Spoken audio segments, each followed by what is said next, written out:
Alors que des milliers de fonctionnaires et d'employés de diverses entreprises sont à la maison, plusieurs continuent à se rendre au travail. On entend parler qu'il y a des lieux de travail qui ne se conforment pas encore avec les règlements qui ont été en place. Ça fait que les employés, les travailleurs et les travailleuses, ils ont peur.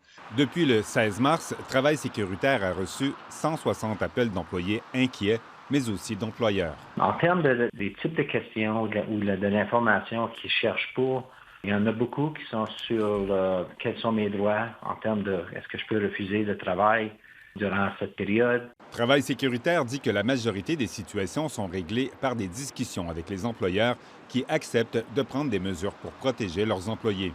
Ceux qui restent, c'est les travailleurs et les travailleuses essentiels qui se mettant en péril en allant à l'ouvrage, les exposant à un risque assez élevé. Ça fait que les priorités de santé et sécurité, ça devrait être de protéger ces employés-là. La majorité des appels à travail sécuritaire provenaient d'employés d'Alcal NB, des hôpitaux de la province, des foyers de soins, des usines de poissons et du domaine de la construction. Selon le gouvernement, un faible nombre d'entreprises ne se conforment pas aux règles émises en vertu de la loi sur les mesures d'urgence. Si que les employeurs ne suivent pas ça, je veux être bien clair, c'est pas juste irresponsable, c'est criminel, parce que les conséquences peuvent être graves. Parmi les entreprises encore ouvertes, il y a les centres d'appel où habituellement les employés travaillent très près les uns des autres. 80% des employés sont aux maisons à ce moment.